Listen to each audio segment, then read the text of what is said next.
Okay, let's unpack this. We're diving into a specific perspective on the conflict in Gaza, as presented in one particular article. That's right. The article is titled Too Little, Too Late, Gaza, Genocide, and the Crumbling Facade of Western Conscience. And it's written by Dr. Javid Iqbal Khan. Dr. Khan. Yeah, he's the vice chairman of the Qaumi Watan party in Swat district, Khyber Pakhtunkhwa, Pakistan, Hmm. right? So our mission here is to really just walk you through the specific source's main arguments and the details it uses, to build its case. Exactly. The idea is for you to understand the viewpoint presented in this article, plain and simple. Yeah, it's crucial to remember we are only exploring the claims made within this specific source. We're not taking any sides on the incredibly complex political issues involved. Definitely not. We're just focusing on what this author says in this piece. Got it. Absolutely. And right from the start, the author frames this situation very strongly. The central assertion is that the conflict in Gaza, which the article notes has now gone on for over 600 days, Over 600 days. is an ongoing genocidal campaign. That's the term used. Yeah. And a key argument made here is that the international narrative, even among Israel's historical allies, is, well, shifting. That idea of a shifting narrative seems like a core thread. The article presents reaching over 600 days as a grim milestone. Yeah, Right? it does. And then it makes a particularly notable claim that accusations of genocide and war crimes aren't just coming from external critics, Mhm. but from within Israel itself. Okay, that's significant, coming from within. Exactly. And what's fascinating here is how the author points to specific examples of this internal dissent as kind of evidence of those cracks appearing. Like who? They cite former Israeli officials using very strong language to describe the situation. Really strong. Yeah. The article names Ehud Olmert, a former Israeli prime minister.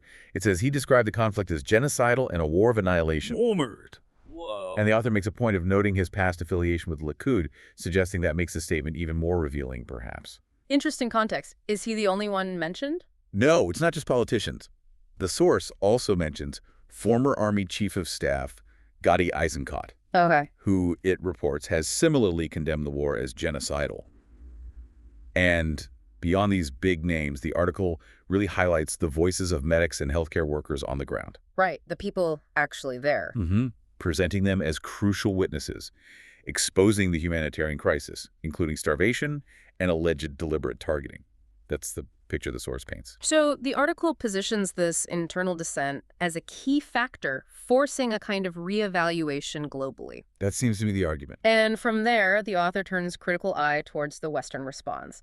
The piece claims that governments in Berlin, London, Paris, Ottawa, Right. places that have historically been staunch supporters, Right. are now starting to vocalize criticism. And there's a specific example given. German Chancellor Olaf Scholz stating Israel has gone too far. Gone too far. The article emphasizes the weight of that statement, particularly given Germany's history and its historically strong relationship with Israel. Okay, so there's criticism, but what's the author's main point about this response? Well, the central critique is pretty sharp. It's that despite these verbal condemnations, practical actions, like arms embargoes, are notably absent. The article directly states these countries are, and I quote, condemning the killing spree while arming the perpetrator. Oof, that's a direct accusation. It is. And this leads the author to introduce this concept of an iron dome of impunity. An iron dome of impunity. What does that mean in this context? It's a term the source uses to suggest there's this protective barrier, effectively shielding Israel from meaningful repercussions, despite the international criticism and the alleged violations. So words but no consequences, basically. That's the claim.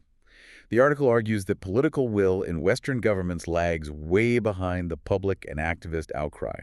And it further claims that Palestinian solidarity movements in Europe face severe repression, citing things like brutal policing and even deportations, according to the source. Okay, so the author sees a major contradiction there. Moving on, the article talks quite a bit about the Gaza Humanitarian Foundation, the GHF. How is that presented? Right, the GHF. As described in this source, it's not framed as just a simple aid initiative. No. No.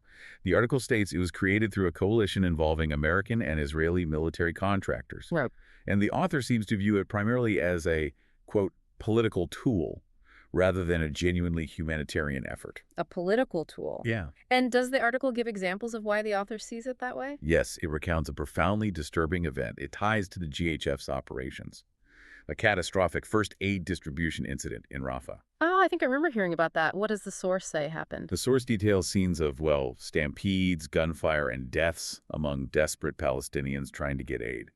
And according to the article, Gaza's government media labeled it a deliberate massacre and a war crime. Just horrific scenes described there. Absolutely. And the author's interpretation of this event is really telling. How does the author interpret it?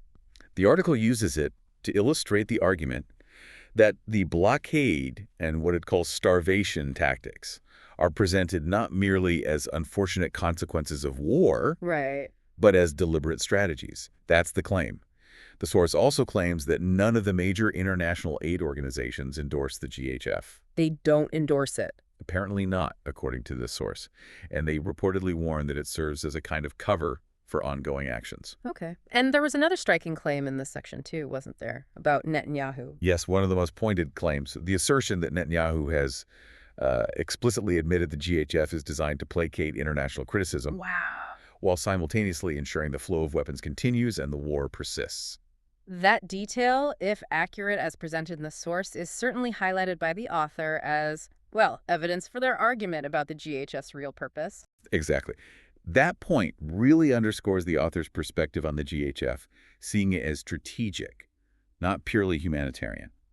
The article then connects this back to the broader human cost, emphasizing the specific tragedy of children reportedly dying from malnutrition in Gaza. Just awful. And the author presents the view that even Israel's closest allies find this alleged starvation campaign brutal. Right. But figures like France's Emmanuel Macron and Canada's Mark Carney are held up as examples of a too little too late response. Precisely. Too little too late.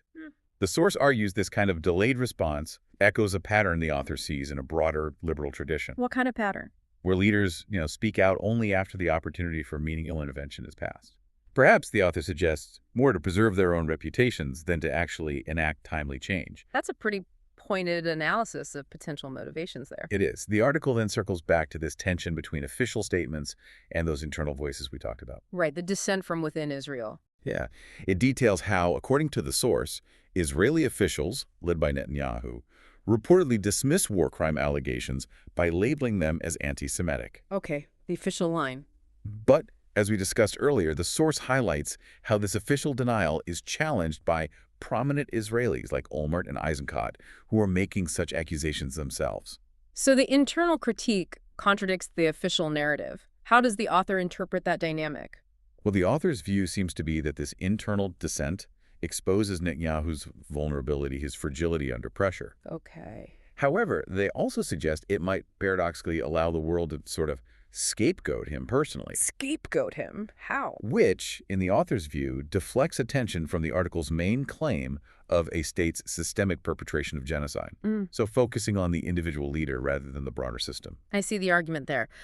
Shifting focus a bit, what about the media's role, according to this source? Right, the media. The article claims that what it sees as Israel's strategy, overwhelming brutality, intended to exhaust global attention, has actually failed. Failed. The author even asserts that some Israeli officials privately admit their propaganda is collapsing and their legitimacy is eroding. Interesting claim. And what's the critique of media coverage itself? It contrasts Israel's alleged doubling down on denial with media outlets outside Israel reportedly reassessing their coverage. Okay. It mentions, for instance, a channel called Wit Hiti, highlighting starvation and suffering more explicitly than before. But the source claims that empathetic Israeli media coverage is rare. Rare within Israel itself. Very rare, according to the source. And the article makes a very strong accusation here, Which is? claiming Israeli Hebrew language media largely conceals the reality from its own public. They are accused by the author of collaborating with genocidal policies and enabling or concealing alleged crimes. Wow, collaborating. That's another extremely serious charge. It is. And the article also goes into detail on the reported destruction of the healthcare system. It provides some stark figures from the source's perspective. What kind of figures? Well, the source claims 94% of hospitals have been damaged or destroyed. 94%. Really, all of them? Pretty much. It states over 1,400 healthcare workers have been killed and thousands arrested or tortured, particularly medics. Just devastating numbers, if accurate as reported here. Absolutely. And the article makes the point that international doctors' missions entering Gaza are presented as being as much about Mm-hmm. bearing witness as actually providing medical care. It references testimony from an American trauma surgeon, Dr. Firoz Sidwa, to the UNSC, that's the UN Security Council. Okay, what did the testimony highlight, according to the source? The source says it emphasized the alleged deliberate destruction of healthcare and the erasure of a people, highlighting the alleged systematic nature of these actions. The idea of deliberate destruction again. Yes. And the source also mentions observations of unusual burn injuries, which it presents as potentially indicative of alleged specific targeting of civilians. All these specific points, the dissent, the Western response, the GHF, the media, the healthcare system, they all build towards the author's concluding argument in the piece, right? Exactly. The article summarizes its view by reiterating that the situation unfolding in Gaza is presented as, quote, an ongoing genocidal campaign. So reinforcing that initial framing. Precisely. And the author's final point circles back to the idea that the international community is delayed and, in their view, insufficient response has allowed the situation to persist. Right. Too little, too late, as the title suggests. hmm And finally, the article emphasizes the voices of healthcare workers and survivors again, presenting them as crucial counterpoints to official narratives and demanding urgent attention and action. Okay, so that brings us to the end of our deep dive into the core arguments and the specific details presented in this particular source. That was our exploration of Dr. Javid Iqbal Khan's article, Too Little, Too Late. And remember, our aim was just to walk through the arguments and specific details presented in this particular source so you could understand the viewpoint it represents. Yeah. We've unpacked its claims about alleged internal Israeli dissent, the author's perspective on those contradictions in Western government responses. Their view on aid efforts like the GHF, the claims made about media coverage and the healthcare crisis, Oh, all within the context of the author's overarching assertion of an ongoing genocidal campaign. so thinking about the source's claims, especially regarding the shift in international narratives and the alleged role of information access, or maybe the lack thereof in shaping understanding, Mm, it really makes you consider how individual testimonies, like those of the healthcare workers mentioned in the article, might challenge those broader, officially presented narratives. that's a great point. And what does that mean for how you, the listener, evaluate information when you're trying to understand these really complex global events? Yeah, that's definitely something to think about.